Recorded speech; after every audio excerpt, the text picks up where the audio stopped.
வணக்கம் மக்களே, நாம இந்த ஆரோக்கியமான பதிவில் கருவேப்பிலையில் நிறைந்துள்ள மருத்துவ நன்மைகளை பற்றி நம்ம விளக்கமாக பார்க்க போகிறோங்க. நம்மள பல பேரும் கருவேப்பிலையை நம்மளுடைய உணவுகளில் முழுமையாக எடுத்துக்கிறோமா அப்படின்னு கேட்டீங்கன்னா கிடையாதுங்க. அதை நம்ம செய்யக்கூடிய உணவுகள் மேலே அப்படியே சுவைக்காக பயன்படுத்துவோம், அதை மறுபடியும் தூக்கி எரிஞ்சிருவோம். வெறும் வாசனைக்காக மட்டும் தான் பயன்படுத்துகிறோம், சுவைக்காக கூட பயன்படுத்துறது கிடையாது. ஆனால் இந்த மாதிரி இருக்கக்கூடாதுங்க. கருவேப்பிலையை கொஞ்சம் கொஞ்சமாக நம்மளுடைய உணவுகளை சேர்த்து நம்ம பயன்படுத்தி கொண்டு தான் ஆகணும். பொதுவாக கருவேப்பிலையில் கால்சியம், இரும்புச்சத்து, நார் சத்து, மெக்னீசியம், பாஸ்பரஸ் போன்ற கனிமச்சத்துக்கள் இருக்குது. விட்டமின் சத்துக்கள்ல vitamin A, B, C, E இதெல்லாமே இருக்குங்க. இது எல்லாமே முக்கியமான ஊட்டச்சத்துக்கள், நம்மளுடைய உடலுக்கு வேண்டிய அடிப்படையான ஊட்டச்சத்துக்கள். அப்போ கருவேப்பிலை நம்ம எடுத்துக்கொண்டோம் அப்படின்னா பல வியாதிகளுக்கு அது ஒரு தீர்வாக அமையுதுங்க. ஸோ கருவேப்பிலை எடுத்துக்கொள்ளும் போது கிடைக்கக்கூடிய ஊட்டச்சத்துக்கள் மூலமாக என்னென்ன மருத்துவ நன்மைகள் நமக்கு கிடைக்குது அப்படின்றத பற்றி நம்ம விளக்கமாக பார்ப்போம். அதை பற்றி பார்க்கறதுக்கு முன்னாடி இந்த வீடியோவுக்கு மட்டும் ஒரு லைக் கொடுத்துட்டு இந்த தகவலை உங்களுக்கு தெரிஞ்சவங்களுக்கும் ஷேர் பண்ணிடுங்க. ஏன்னா இது அவங்களுக்கும் பயனுள்ளதாக இருக்கக்கூடிய ஒரு ஆரோக்கியமான பதிவு தாங்க. இது போன்ற அப்டேட்ஸ்கள் நீங்கள் தொடர்ந்து பார்க்கறதுக்கு நம்மளுடைய ஹெல்த் நியூஸ் தமிழ் சேனலை மறக்காம சப்ஸ்கிரைப் பண்ணி வச்சுக்கோங்க. பக்கத்தில் இருக்கக்கூடிய பெல் பட்டனையும் கிளிக் பண்ணி ஆல் அப்படின்ற ஆப்ஷனையும் செட் பண்ணி வச்சுக்கிட்டீங்க அப்படின்னா நாங்கள் போடக்கூடிய எல்லா அப்டேட்ஸும் உங்களுக்கு நோட்டிஃபிகேஷன் அடிக்கடி வந்து சேரும். சரிவாங்க மக்களே, இப்போ வீடியோக்குள்ள போயிடலாம். முடி கொட்டக்கூடிய பிரச்சனைகள் நீங்கள் விடுபடுவதற்கு கருவேப்பிலை எடுத்துக்கொள்ளலாங்க. ஸோ இன்றைக்கு நிறைய பேருக்கு இளம் வயதிலேயே முடி நரைத்து விடுவது போன்ற பிரச்சனை எல்லாம் இருக்குங்க இல்லையா, அது ஒரு வயதான தோற்றத்தை அவங்க அடையக்கூடிய ஒரு ப்ராப்ளமாக மாறுது. இதுக்கு காரணங்கள் நிறைய இருக்கு அப்படின்னாலும் ரசாயனம் நிறைந்திருக்கக்கூடிய ஷாம்பு அதிக பயன்படுத்துவதும் முக்கிய காரணமாக இருக்கு. இந்த நரைமுடியோடைய அந்த செலவை நரைமுடியை செலவு இல்லாமல் குணப்படுத்துவதில் கருவேப்பிலை முதலிடத்தை பெறுகிறது நீங்க தெரிஞ்சுக்கோங்க. எனவே நரைமுடி இருக்கிறவங்கலாம் தினமும் காலையில் எழுந்ததுக்கு அப்புறம் ஒரு கைப்பிடி அளவு கருவேப்பிலை நன்றாக கழுவி விட்டு பச்சையாக அப்படியே மென்று சாப்பிட்டு வந்தீங்கன்னா அதுவே போதுமானது. கண்டிப்பாக உங்களுடைய அந்த நரைமுடி விரைவில் கருமையாக மாறுவதை கண்கூடாக பார்க்கலாம். காரணம் என்ன அப்படின்னா நம்ம எடுத்துக்கொள்ளக்கூடிய இந்த கருவேப்பிலை இருக்கக்கூடிய அதிகப்படியான இரும்பு சத்து மற்றும் பீட்டா கரோட்டின் இது எல்லாமே நரைமுடியை போக்கி முடி வளர்ச்சி அதிகரிக்கும். அது மட்டும் இல்லாமல் இதில் இருக்கக்கூடிய ஆன்டி ஆக்சிடென்ட்ஸ் கூந்தலுக்கு ஈரப்பதத்தை அளிக்கிறதோடு பாதிப்படைந்த வேர்களை சீர் செய்யக்கூடிய திறனையுமே கொண்டிருக்கு. கருவேப்பிலை நீங்கள் மென்று சாப்பிட பிடிக்காதவங்க கருவேப்பிலை அரைத்து எடுத்துக்கொள்ளலாம், உணவுகளை சமைத்தும் எடுத்துக்கலாம். கருவேப்பிலை சட்னி இது மாதிரி எப்படி எடுத்துக்கொண்டாலுமே முடி கொற்ற பிரச்சனையெல்லாம் இல்லாமல் முடி பார்த்தீங்கன்னா இளநரை பித்தநரை ஏற்படுவதெல்லாம் இல்லாமல் அடர்த்தியாக வளரக்கூடிய கருகருவென்று வளரக்கூடிய கூந்தல் அமைப்பு கிடைக்கும். பேன் பொடுகு தொல்லை கூட உங்களுக்கு இருக்காதுங்க. அனிமியா என்று சொல்லக்கூடிய ரத்த சோகை நோய், அந்த நோய் உங்களுக்கு குணப்படுத்தப்பட்டு மீண்டும் வராமல் தடுக்கப்படுவதற்கு கருவேப்பிலை எடுத்துக்கொள்ளலாங்க. ரத்த சோகையினால பாதிக்கப்பட்டவர்கள் கருவேப்பிலையை தினமும் பச்சையாக அல்லது ஜூஸ் மாதிரி அல்லது உணவுகளை சமைத்து சாப்பிட்டு வந்தாங்க அப்படின்னா ரத்தத்தில் ஹீமோகுளோபினுடைய எண்ணிக்கை அதிகரித்து ரத்த சோகையை அவங்க நீங்க பெறுவாங்க. அதுக்கான காரணம் என்னன்னா நம்ம எடுத்துக்கொள்ளக்கூடிய கருவேப்பிலையில் அதிகப்படியான இரும்பு சத்து மற்றும் ஃபோலிக் அமிலம் இருக்குங்க. குறிப்பாக கருவேப்பிலை விட்டமின் சி என்று சொல்லக்கூடிய உயிர் சத்து இருக்கிறதால இரும்பு சத்தை உடலால் உறிஞ்சுவதற்கு இது மிகச்சிறந்த பலனை கொடுக்கும். ஸோ இரும்பு சத்து பற்றாக்குறையில தான் நமக்கு ரத்த சோகை நோய் ஏற்படுது இல்லையா. கருவேப்பிலை எடுத்துக்கொண்டு இரும்பு சத்து பெற்றுக்கொண்டீங்க அப்படின்னா குறைந்திருக்கக்கூடிய அந்த ரத்த சிகப்பணுக்களினுடைய அளவு அதிகரிக்க ஆரம்பிக்கும். ரத்த சிகப்பணுக்கள் அதிகரிக்கும் பொழுது அதில் இருக்கக்கூடிய ரத்த புரதமான ஹீமோகுளோபினுடைய எண்ணிக்கையும் அதிகரிக்க ஆரம்பிக்கும். ஹீமோகுளோபின் போதுமான அளவுக்கு ஆக்சிஜன் சப்ளைவை நம்மளுடைய உடல் உறுப்புகளுக்கு கொடுக்கறதால அந்த மயக்கம், தலைவலி, குமட்டல், வாந்தி, உடல் சோர்வு, உடல் பலவீனம், கடுமையாக உடல் வலிக்கிறது, எந்த விதமான வேலைகளிலுமே கவனம் செலுத்த முடியாமல் கவனச்சிதறல் ஏற்படுவது, அதாவது கவனமின்மை இருக்கிறது, இந்த மாதிரி ரத்த சோகைக்கான அறிகுறிகளாக நமக்கு நீங்கி போயிடும். சுடல் நமக்கு சுறுசுறுப்பாக இயங்க ஆரம்பிக்கும். ரத்த ஓட்டமும் சீராக நமக்கு இருக்கும். கால்சியம் சத்தை நமக்கு கருவேப்பிலை கொடுத்து உடல் எலும்புகள், நரம்புகளை எல்லாத்தையுமே வலுப்படுத்தக்கூடியதாக, தசைகளை வலுப்படுத்தக்கூடியதாக இருக்குங்க. கருவேப்பிலையில் அதிக அளவில் பார்த்தீங்கன்னா கால்சியம் சத்து மற்றும் மெக்னீசியம் சத்துக்கள் இருந்திருக்குங்க. பொதுவாக கால்சியம் இருந்திருக்கக்கூடிய உணவுகள் இருந்து கால்சியம் சத்துக்களை உறிஞ்சுவதற்கு மெக்னீசியம் சத்து அவசியம் இல்லையா. ஸோ இது ரெண்டுமே கருவேப்பிலையில் இருக்கு அப்படின்றதால எலும்புகள், பற்கள், தசைகள் இது மூணுமே உங்களுக்கு வலுப்பெற ஆரம்பிக்கும். இதன் மூலமாக ஆஸ்டியோபோரோசிஸ், எலும்பு மெலிவு நோய், மூட்டு வலி, எலும்புருக்கி, முடக்குவாதம், எலும்பு மஜ்ஜைகளில் ஏற்படக்கூடிய பிரச்சனை, மூட்டு வளர்ச்சி போன்ற எந்த விதமான எலும்பு தொடர்பான பிரச்சனைகளும் இருக்காது. வயதானவர்களாக நீங்க இருந்தீங்க அப்படின்னா கூட அந்த 50-60 வயதுகளில் கூட பேலன்ஸ் தடுமாறாமல் நீங்க வலிமையாக இருக்க முடியும், நடக்க முடியும், நிற்க முடியும், எல்லா வேலைகளையும் செய்ய முடியும்.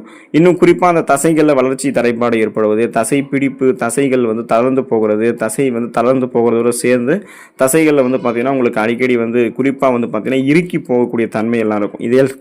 இது எல்லாத்தையுமே உங்களுக்கு சரி பண்ணணும் அப்படின்னா நீங்கள் கருவேப்பிலை எடுத்துக்கொள்ளலாம். பற்களுமே நீங்கள் கருவேப்பிலை எடுத்துக்கொள்ளும் அது வலிமையாக இருக்கும். அப்போ ஒட்டுமொத்த உடலையுமே நீங்கள் பலம் பெற வைத்துக் கொள்ளலாம். கண்கள் ஆரோக்கியம் மேம்படுவதற்கு நீங்கள் கருவேப்பிலை எடுத்துக்கொள்ளலாங்க. ஸோ அதுக்கான காரணம் என்ன அப்படின்னா கருவேப்பிலையில் விட்டமின் ஏ சத்து வளமான அளவில் இருக்குங்க. இந்த வகையில் பார்த்தீங்கன்னா கருவேப்பிலையை நீங்கள் பச்சையாக சாப்பிட்டு வரும்பொழுது விட்டமின் ஏ குறைபாட்டால் ஏற்படக்கூடிய மாலைக்கண் நோய் உங்களுக்கு நீங்கி போயிடும். மேலும் கண்களினுடைய ஆரோக்கியத்தை மேம்படுத்தி கண் பார்வை கோளாறுகளை நீங்கள் நீக்கிக் கொள்வதற்கு அடிக்கடி கருவேப்பிலை ஜூஸ் குடித்து வருவது ரொம்ப ரொம்ப நல்லதுங்க.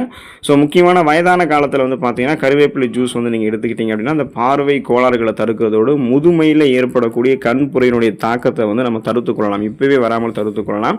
அப்போ கண்களுக்கு அடிப்படையான ஊட்டச்சத்துக்களை நம்ம கொடுத்தோம், beta carotene, vitamin A, anti ஆக்சிடென்ட்லாம் கொடுத்தோம் அப்படின்னாலே கண் பார்வை திறன் வந்து கூர்மையாக இருக்கும். அந்த மங்கலான பார்வையெல்லாம் நமக்கு வந்து கூர்மையாக மாற்றப்படும். கண் மங்கலாக இருக்கிறத தாண்டி மஞ்சள் குறிப்பாக வந்து பார்த்தீங்கன்னா அந்த கண்களில் வந்து கருவிழியில் பிரச்சனை ஏற்படுவது, விழிப்படலம் சேதமடைவது, கண் புரை ஏற்படுவது, மாலைக்கண் நோய் ஏற்படுவது, இது மாதிரி எதுவுமே இல்லாமல் கண்களினுடைய ஒட்டுமொத்த ஆரோக்கியத்தை மேம்படுத்திக் கொள்வதற்கான கருவேப்பிலை உதவிகரமாக இருக்கும். சர்க்கரை நோய் பிரச்சனைகள் வந்து விடுபடுவதற்கு கருவேப்பிலை வந்து எடுத்துக்கொள்ளலாங்க. முக்கியமாக பார்த்தீங்கன்னா சர்க்கரை நோய் வந்து ரத்தத்தில் சர்க்கரையினுடைய அளவை சீராக வைத்துக் கொள்வதற்கு உங்களுக்கு வந்து கருவேப்பிலை மிகச்சிறந்த இயற்கை மருந்தாக இருக்குது. ஸோ சுகர் ப்ராப்ளம் இருக்கக்கூடிய பேஷண்ட்ஸ் வந்து கருவேப்பிலை எடுத்துக்கொள்ளலாம். எனவே சர்க்கரை நோய் தினமும் காலையில் வெறும் வயிற்றில் கருவேப்பிலை வந்து நீங்கள் பச்சையாக மென்று சாப்பிட்டீங்க அப்படின்னாலோ அல்லது ஜூஸ் போல் வந்து எடுத்துக்கொண்டீங்க அல்லது உணவுகளில் சமைத்து எடுத்துக்கொண்டீங்க அப்படின்னா நீரிழிவு நோய் கண்டிப்பாக உங்களுக்கு வந்து கட்டுக்குள்ளே தான் இருக்கும். அதுக்கான காரணம் என்னென்னா கருவேப்பிலை இருக்கக்கூடிய வளமான அளவில் நார் சத்தானது ரத்தத்தில் இருக்கக்கூடிய சர்க்கரை நோய் எப்போதுமே ஒரு சீரான அளவில் இருக்கும்படி தான் பார்த்துக்கொள்ளும். இது வந்து குறைந்த கிளைசமிக் குறியீடு கொண்டிருக்கூடியது. அதாவது லோ கிளைசமிக் இண்டெக்ஸ் அப்படின்னா கார்போஹைட்ரேட் இதில் வந்து இருக்காது. ஸோ இதில் இருக்கக்கூடிய ஊட்டச்சத்துக்கள் எல்லாமே உங்களுடைய ரத்தத்தில் சர்க்கரையினுடைய அளவு குறிப்பிடத்தகுந்த மாற்றத்தை ஏற்படுத்தும். அதே போல் கருவேப்பிலை நீங்கள் காய வைத்து பொடி செஞ்சு வைத்துக்கொண்டு தொடர்ந்து சாப்பிட்டதாலுமே நல்ல பலன் கிடைக்கும். இன்சுலின் போதுமான அளவுக்கு உங்களுக்கு வந்து சுரக்கப்பட்டு அதிகரித்திருக்கக்கூடிய சர்க்கரையினுடைய அளவு கட்டுப்படுத்தப்படும். ஃபியூச்சர்லையுமே சுகர் ப்ராப்ளம் இல்லாமல் நீங்கள் ஆரோக்கியமாக இருக்கலாம். இப்போ இருந்தே அது கருவேப்பிலை வந்து எடுத்துக்கொள்ளணும். உங்களுடைய உடல் எடையை எந்த விதமான பக்க விளைவுகளும் இல்லாமல் ஆரோக்கியமான முறையில் வந்து குறைக்கணும் அப்படின்னு ஒரு எனர்ஜி ட்ரிங்க்ஸு அல்லது ஒரு ஊட்டச்சத்து இருக்கக்கூடிய உணவு, பசியை கட்டுப்படுத்தக்கூடிய உணவு தேடிக்கிட்டீங்கன்னா கருவேப்பிலை நீங்கள் எடுத்துக்கொண்டு உடல் எடையை குறைக்கலாம். நாம் உண்ணக்கூடிய முறையற்ற கேடு தரக்கூடிய உணவுகளிலிருந்து தேவையற்ற கொழுப்புகள் உடலில் சேர்ந்து உடல் எடை அதிகரித்து விட்டுட்டே உடல் எடை வந்து அதிகரிக்கப்பட்டு கொண்டு இருக்குது. இதுதான் நமக்கு ஏற்படக்கூடிய அந்த முதல் பிரச்சனை. ஆனால் நார் சத்து அதிகம் இருக்கக்கூடிய இந்த கருவேப்பிலையை நீங்கள் ஜூஸ் மாதிரி செஞ்சு தினமும் காலையில் வெறும் வெயிட்டில் சாப்பிட்டு வந்தீங்க அப்படின்னா நம்மளுடைய உடம்புகள் இருக்கக்கூடிய தேவையற்ற கொழுப்பை இது கரைத்து உடல் எடையை இது வந்து குறைக்கிறதுக்கு உதவிகரமாக இருக்குங்க. ஸோ இப்போ பார்த்தீங்கன்னா நம்ம உடல் எடையை குறைக்கணும்னா அதிக கலோரிகள் நிறைந்திருக்கக்கூடிய உணவுகள் எல்லாம் நம்ம எடுத்துக்கொள்ளக்கூடாது. நாம் எடுத்துக்கொள்ளக்கூடிய உணவுகள் நம்முடைய பசியை கட்டுப்படுத்தி கொழுப்புகளை கரைத்து எனர்ஜியாக மாற்றக்கூடிய உணவாக இருக்கணும். கருவேப்பிலை எடுத்துக்கிட்டிங்கன்னா இது உங்களுக்கு பசியை கட்டுப்படுத்திடும். அதிகப்படியான உணவுகள் எல்லாம் ஃபஸ்ட்டு சாப்பிட மாட்டீங்க, அதை மாதிரி நிறுத்திடுவீங்க. கருவேப்பிலை இருக்கக்கூடிய ஊட்டச்சத்துக்கள் ஏற்கனவே உங்களுடைய உடலில் தேங்கிருக்கக்கூடிய அதிகப்படியான கொழுப்புகளை கரைத்து உங்களுக்கு வேண்டிய ஆற்றலாக மாற்றி கொடுத்துரும். அதாவது கொலஸ்ட்ரால்ஸை எனர்ஜியை கன்வெர்ட் பண்ணி எரிச்சிருந்தால தேவையில்லாத கொழுப்புகள், தொப்பை போன்ற அமைப்பு இது மாதிரி உங்களுக்கு எதுவுமே இருக்காது. ஸோ நீங்கள் வந்து வெயிட் லாஸ் வந்து ப்ராப்பராக வந்து அதாவது வெயிட் லாஸ் பண்ணிக்கலாம், கட்டுக்கோப்பான உடல் எடையை வந்து நீங்கள் மெயின்டைன் பண்ணிக்கலாம். அந்த கொழுப்புகள் வந்து உங்களுக்கு கரைத்து ஆற்றலாக மாற்றப்பட்டு விடும்.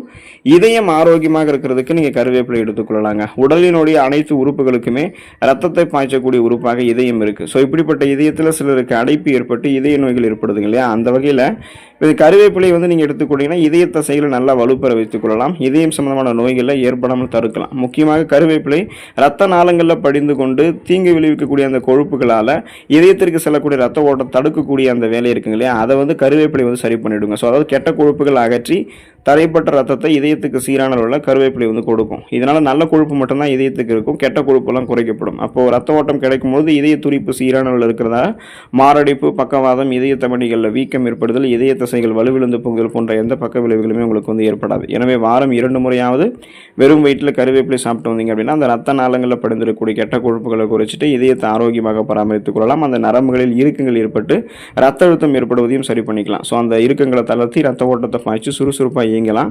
அப்போ தொடர்ந்து உங்களுடைய உடலுக்கு நிறைய ஆரோக்கியமான நன்மைகள் கிடைக்கணும் அப்படின்னா இனிமேலாவது கொஞ்சம் கொஞ்சமாகவாவது உங்களுடைய உடலில் கருவேப்பிலையை சேர்த்துக்கொள்ளுங்கள். அது உங்களுடைய உணவுகளில் கருவேப்பிலை சேர்த்துக்கொள்ளுங்கள். அதில் இருக்கக்கூடிய ஊட்டச்சத்துக்களை பெற்று நலமோடு வாழக்கூடிய வாய்ப்பை பெற்று ஆரோக்கியமாக இருங்க. அடுத்த ஆரோக்கியமான பதிவில் மறக்காமல் சந்திப்போம். நன்றி மக்களே.